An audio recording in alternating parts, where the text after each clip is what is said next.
बिस्मिल्लाहिर्रहमानिर्रहीम। सजाद अहमद की तरफ से सबको सलाम पहुँचे। विजुअल बेसिक का चैप्टर नंबर 10 और इसका लेक्चर नंबर 51। चलें स्टार्ट करते हैं। After watching this video you will be able to answer this question. Private is accessible everywhere, yes और no. Return value must be integer, yes और no. We return the value with function name, yes और no. Function को लिखने का syntax क्या है? The basic syntax for the function is as follow. एक private का कीवर्ड लिखा जाता है और फंक्शन का लफ्ज़ लिखा जाता है। प्राइवेट का आपको पता है कि क्यों लिखा जाता है कि ये एक्सेस स्पेसिफायर है, यहाँ पब्लिक भी हो सकता है, यहाँ प्राइवेट भी हो सकता है। फंक्शन ये डिसाइड करेगा प्रोग्रामिंग की दुनिया में कि अब वो एक फ़ंक्शन शुरू होने लगा है। फंक्शन नेम आएगा, कोई भी फंक्शन का नेम और उसके पैरामीटर, उसके साथ टाइप। मसलन पैरामीटर अगर ए है तो साथ उसकी टाइप इंटीजर टाइप की, और इधर एज के साथ आएगा रिटर्न टाइप, यानी कि कोई भी काम करने के बाद जो उसको रिटर्न मिलना है, क्योंकि फंक्शन की खुसूसियत यही है कि कोई ना कोई चीज़ रिटर्न करता है। ये उसकी बेसिक लाइन होगी पहली, और इसके अंदर जितनी भी स्टेटमेंट्स हमने एग्जीक्यूट करानी है, यानी कि कोई भी हमने काम करवाना है तो वो उसके अंदर आएगा। फिर उसके बाद फंक्शन का name is equal to return value, यानी कि जो रिटर्न वैल्यू होगी वो दोबारा फंक्शन के नेम को ही रिटर्न कर दी जाएगी। और एंड फंक्शन ये शो करेगा कि फंक्शन एंड हो गया है। अब उनको थोड़ा थोड़ा एक्सप्लेन किया गया कि ये लफ्ज़ क्या काम करते हैं। प्राइवेट वही है कि इंडिकेट करता है कि इसकी एक्सेसिबिलिटी क्या है या स्कोप क्या है। फंक्शन ये इंडिकेट करता है कि फंक्शन शुरू हो गया। फंक्शन का नेम, जिस फंक्शन को हमने कॉल करना है वो नेम आएगा इधर। पैरामीटर जो हमने देने हैं पैरेंथेसिस के अंदर वो आएंगे। रिटर्न टाइप जो फंक्शन एग्जीक्यूट या स्टेटमेंट्स एग्जीक्यूट होने के बाद जो रिटर्न करेगा वो रिटर्न टाइप होगी। और एंड फंक्शन ये शो करेगा कि फंक्शन एंड हो गया है। रिटर्न टाइप क्या चीज़ है? The return type of the function indicate the type of value that will be return by the function. ये शो करेगा कि कौन सी वैल्यू फंक्शन रिटर्न करेगा। इसी तरह returning A value from function के थ्रू कौन सी वैल्यू रिटर्न होती हैं उसका मतलब बयान किया गया इसके अंदर। ये function can return a value back to calling point, जहाँ से उसको कॉल किया गया था वहाँ उसको एक बैक, जब फंक्शन एग्जीक्यूट हो जाता है तो उसको कोई ना कोई वैल्यू रिटर्न की जाती है।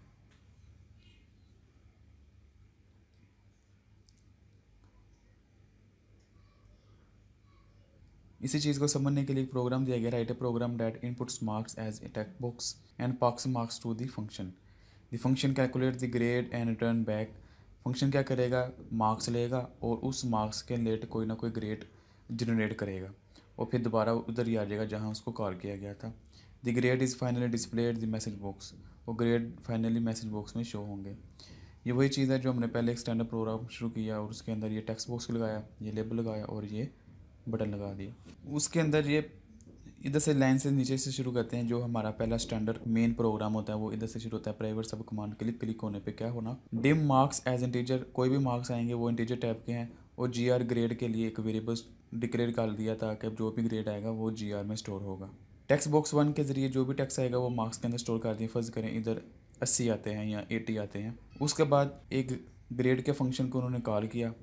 यहाँ याद रखें कि जो प्रोसीजर था पहले उसके साथ CALL कॉल का लफ्ज़ लिखा जाता था, लेकिन यहाँ सिर्फ उसका नाम कॉल किया गया है फंक्शन का, यानी कि इसके साथ CALL का लफ्ज़ नहीं लिखा गया, सिर्फ फंक्शन का नाम लिखा गया है। प्रोसीजर फंक्शन में हम CALL कॉल भी लिखते थे, लेकिन यहाँ सिर्फ हम उसका नाम लिखेंगे ग्रेड। तो ग्रेड क्या चीज़ है? ये दोबारा जाएगा अपने कंट्रोल के अंदर और देखेगा कि ग्रेड नाम की कोई चीज़ मेरे पास अवेलेबल है या नहीं है। तो इधर जब आएगा तो उसको ग्रेड नाम का एक फंक्शन मिलेगा और उसको साथ एक चीज़ भी रिक्वायर्ड है। वो क्या है?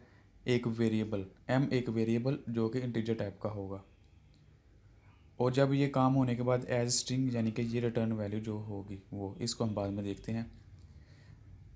जैसे वो कंट्रोल ग्रेड के पास आएगा और साथ देखेगा कि इसको एक वैल्यू भी चाहिए, यानी कि इसको चलने के लिए इसकी ऑक्सीजन चाहिए या इसको कोई एक नेसेसरी पार्ट चाहिए, वो है m और वो इंटीजर टाइप का है। तो क्या जब ग्रेड इधर से चला और साथ इसने अपने मार्क्स ले लिए, ये वाले मार्क्स इधर चले जाएंगे m के पास, ये वाली कॉपी एक होके m के पास चला जाएगा। अब इसके अंदर जो 80 मार्क्स आए हैं, एक को वेरिएबल डिक्लेयर किया g का ग्रेड के लिए, वो स्ट्रिंग टाइप। इफ़ कंडीशन हमने पहले पढ़ी थी कि इफ़ कब लगाते हैं, इफ़ मार्क्स यानी कि जो भी m के अंदर मार्क्स आए हैं वो बड़े हैं 80 से तो ग्रेड दे दो A।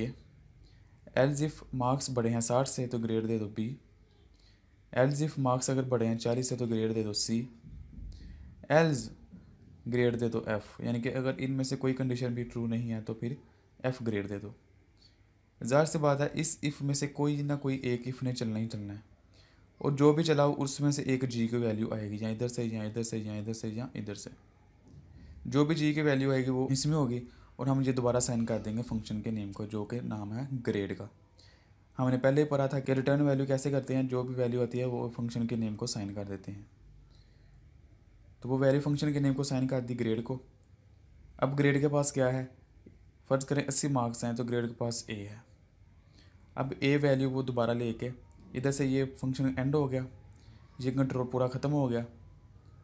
ये ख़त्म होने के बाद जो भी वैल्यू आएगी वो जी आर को साइन हो जाएगी इधर, इस तरह इधर से जो भी वैल्यू आएगी ग्रेड के अंदर फंक्शन चलने से जो भी वैल्यू आएगी वो जी आर को मिल जाएगी और मैसेज बॉक्स शो हो जाएगा। उसके बाद योर ग्रेड इज़ और साथ जी आर की वैल्यू जो भी उसके अंदर आएगी, और वो स्ट्रिंग टाइप की है क्योंकि इधर आप देखें इस यहाँ लिखा हुआ है एज स्ट्रिंग, तो इसका मतलब होता है जो भी वैल्यू रिटर्न होगी वो स्ट्रिंग टाइप की रिटर्न होगी। चूँकि A B C D are strings types, so यहाँ एज ए स्ट्रिंग उसको डिक्लेयर किया गया कि जो भी वैल्यू रिटर्न होगी वो स्ट्रिंग टाइप की होगी।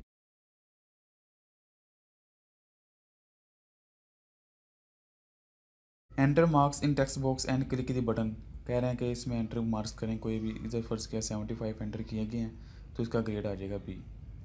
हो इज़ वर्ड, ये मैंने बता दी कि ये कैसे काम करता है। थैंक यू फॉर वाचिंग, अल्लाह हाफिज़। अगर कोई क्वेश्चन है कंप्यूटर साइंस के मतलब वो पूछे, दिए गए क्विज़ के आंसर कमेंट्स करें, चैनल को सब्सक्राइब करें और इस वीडियो को अपनी क्लास वालों के साथ शेयर करें।